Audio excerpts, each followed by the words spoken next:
Let me show you something real quick. I don't know if you can see that, but it's 9:30 in the morning. I don't get up for anything but poker. Shit's about to get real.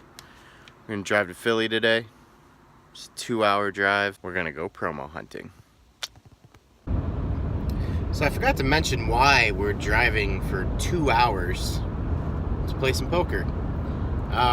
Well, one, it's a really good room. It's their 36th anniversary or some sort of shit like that. I don't remember. The only thing I do remember is that it's $500 high hand every 15 minutes.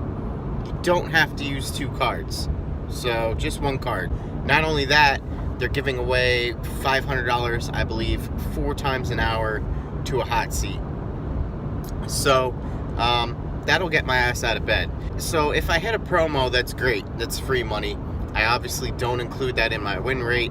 I'm the type of grinder that believes that should be separate. It attracts a lot of players that are not so good. So that's the main reason why I go. So we're going to try and get there as early as possible. So got some rest last night. Went home a little early from the sands because it was flat. We only have like 1 hand to talk about, and it wasn't a good one. But we managed to make it out there without losing a full buy. We'll see what we can do at Parx and hopefully ship some of these promos and stack some fish. Let's go.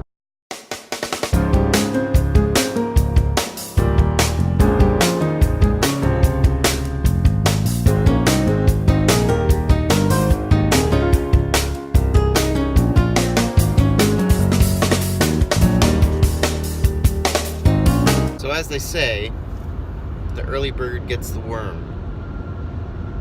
I guess that's right. Parx went from having 9 tables an hour and a half ago to 41 tables, 118 waiting on the 1-2 list, 60 waiting on the 2-5 list. So, and we're 20 minutes away. It's gonna be a long day. Hopefully they have, enough dealers to open 9 more games. I think they have 50 cash games. So we're going to be waiting for a little bit. And hopefully we'll get into a game before like the year 2020.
One hour later. So it looks like we might have to level up a little quicker than expected.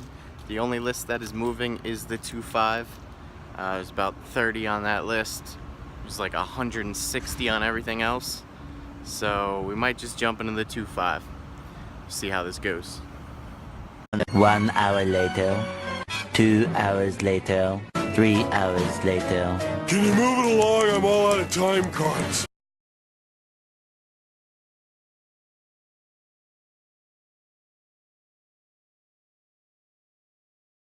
Taking a break, 2 hours in. It's been a bumpy 2 hours. Don't know how much longer we're gonna play for, but we'll go over everything in hand recaps. And it's been a bumpy one. Check it out.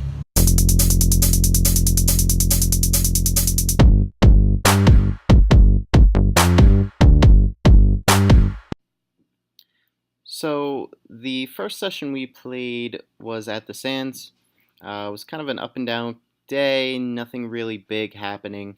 The only big hand happened here with pocket kings on the button, and then we kind of battled ourselves on the way back. But the way this hand played out was an under the gun raise to 20.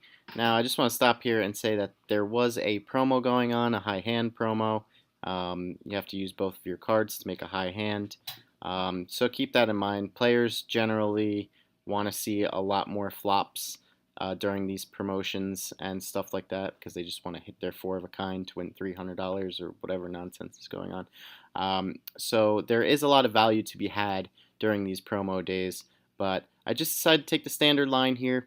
I go about 3x his raise, go to $65 on the button. The blinds both fold, and he decides to come along for a call pretty quickly. The flop comes 3, 4, 6 with 2 spades. He decides to check it over to us pretty quickly. I decide on a bet of 105 here. I guess the plan is to just jam it in on most turns. I didn't really want to scare him away here, but I also wanted to get some money in the pot before scare cards came on the turn for his likely pairs and stuff like that. So he does come along and he does call. The turn is the king of spades, so it does bring in the flush draw, but it gives us a set. He checks and we go all in. He kind of mutters something under his breath about, us having the flush or something like that, and then does call. The dealer then rolls out the 2 of spades, and the player rechecks his whole cards and says, "Oh wait, I win." And then shows us pocket 3s for a flopped set and a river 4 flush to beat our set of kings. So kind of gross on this one that it went that way, but we did get him to put $65 in pre with pocket 3s. He flopped the set and we turned a higher set. He just happened to river a flush. Funny thing about that hour, the high hand was like 4 aces, so I don't even know why he was calling $65 with pocket 3s. He was a little on the looser side, but just interesting that it rolled out that way. That was the only really interesting hand from the sand session. We did battle our way back, though, and only took a loss of $155. So after waiting about 4 or 5 hours, whatever it was, to get a seat, we finally get called for our 2-5 seat. We played a couple of hands. We were kind of active. We were getting some hands, just some raise hands, standard, c-bet, take it down type hands. In this particular hand, we get pocket aces under the gun. The player next to us calls, and the immediate player after calls as well. The big blind is kind of like a tight, nitty businessman, I would say. He decides to put in a 3-bet to 105 here. Now, I'm thinking his range is pretty strong, so I definitely want to go for a 4-bet here with aces out of position, and I also want to cut the rest of the table off. It kind of does give my hand strength away, but I think it's the only option here. But I do make it 280 to go. The callers behind decide on folds, and it gets back to him, and he hems and haws a little bit, and he ends up folding, and we end up taking down the pot pre-flop. So after that, I think we played like one more small pot, and we ended up ending our 2-5 session because we looked up, and 5 hours later, our name popped up on the 1-2 list. So for the sake of the vlog, I decided to switch and move games. This wasn't like the best 2-5 game anyway. If it was, I probably would have just stayed at the 2-5 game, but did move over to 1-2.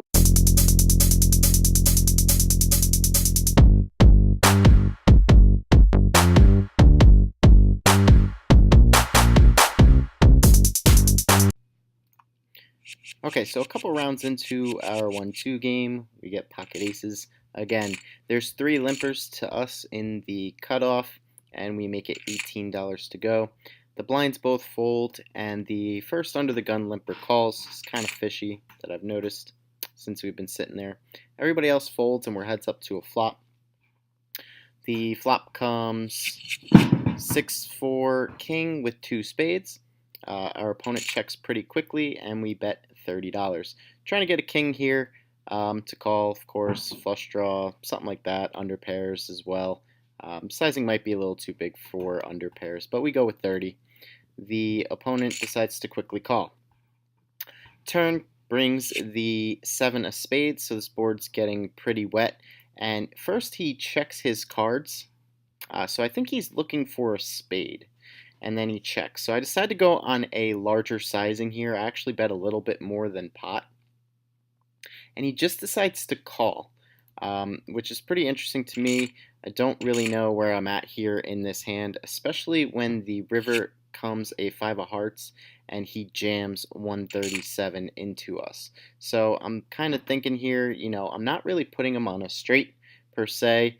It's pretty tough for him to have a 3. Maybe he has a hand like King 8, something like that. Unfortunately, the price is just too good. It's 137 to win 333. So we make the crying call here. We toss it in, and our opponent shows us 6-8 of diamonds. He gets right on the phone and calls his buddy. He's like, "Hey, I won with your hand." But after this hand, him and I butted heads 2 more times in some very interesting hands. So this player that stacked us with the 6-8 of diamonds, we ended up bluff catching in back-to-back hands. I don't remember how the first hand went, but I do remember this hand pretty clearly. Folds around to us. It's a straddled pot on the button. We make it 20 to go. The player who cracked us is the straddler, and he decides to defend. The flop is pretty dry. Nothing really for our range. 7-4 deuce. I do have the ace of spades, so I just decided to check behind here and reevaluate on the turn. Turn's a 9 of clubs, and he decides to lead into us for 20 bucks.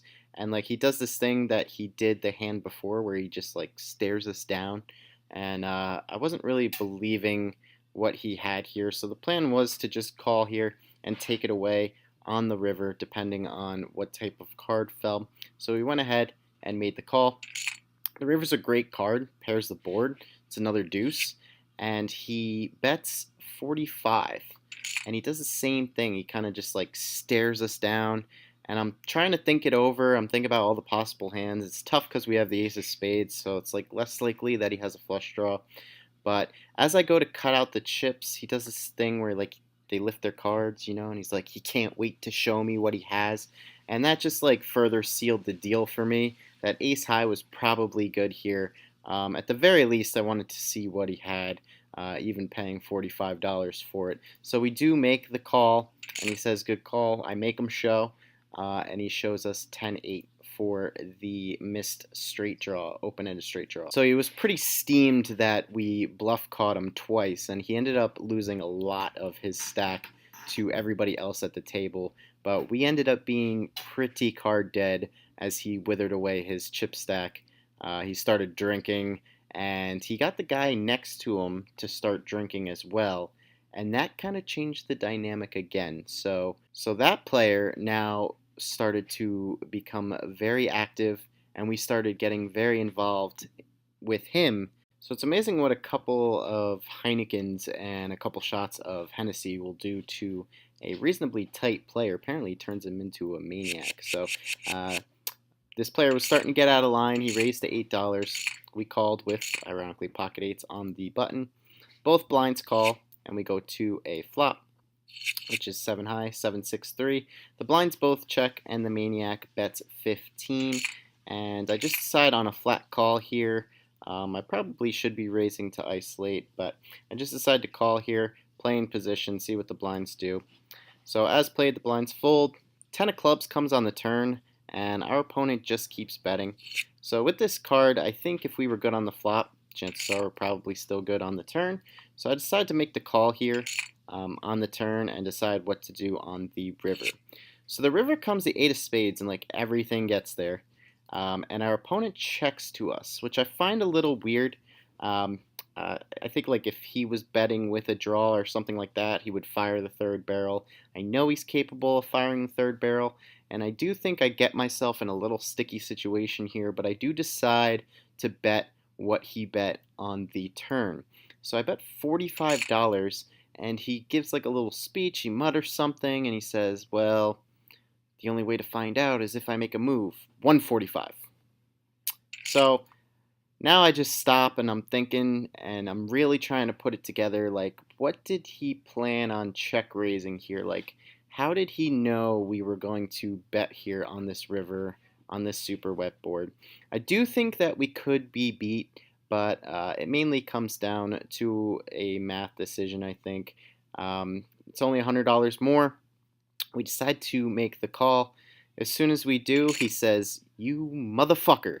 And I was like, okay. And I just show my hand, and he mucks. So set of eights was good, and we take down that pot. So pretty interesting spot. After this hand, this guy was just firing and firing and calling and calling. So we mix it up. We get involved in another hand. So this is my favorite hand from the session. The maniac decides to straddle, which he's been doing every round now since he's getting a little buzzed / wavy. We're on the button with 8-9 of diamonds, and I decided to just limp in here even though it folds around to us. I didn't want to be 3-bet off our hand like he was doing a lot. He made a comment before this hand actually started when I just limped in. Because he was talking to the guy next to him about players getting angry with him raising every pot. And then he checks his option, and then he looks at me and he goes, "They get mad even when I don't raise." So that was a little interesting comment. But anyway, flop comes queen, queen, 6. The blinds both check. The straddler also checks. I decide to rep a hand here, rep the queen, and I bet $10. Both blinds fold, and the straddler calls. So I think he's not believing us. I think he's going to try and take it away on the turn. Turn comes a 10 of hearts, and he checks again. I decide to continue the story. I bet $25, and he calls. The river double pairs the board. It's 10 of clubs. So really tough card to bluff on, but I feel like I can fire pot here and get him to fold a large majority of the time. He might be crazy enough to call us off with ace high, but I think we can get him to fold it more often than not. He is muttering that, it's possible that we have ace high.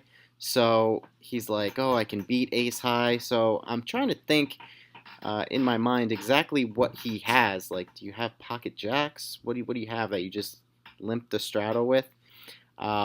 So after he makes that statement that he can beat ace king, he tosses in the call, and I'm like, "You got it." I show my hand, I show it face up. I said 9 high. I tried to bluff you, man. I'm not scared of you, because he was making a comment that everybody was scared of him at this table. And he excitingly turns over 5-6 offsuit.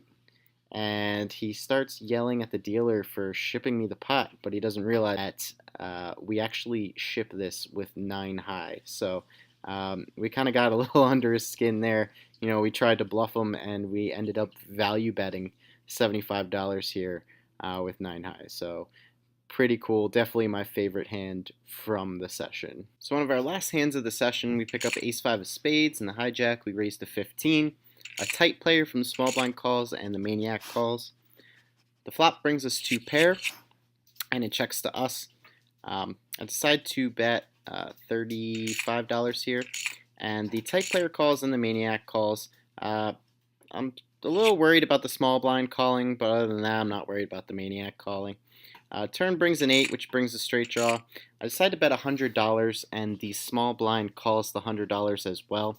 So I'm thinking that he might have limped in with a strong ace, since the maniac to his left has been changing the dynamic a little bit. So I think he possibly may have limped in with like ace king or something like that.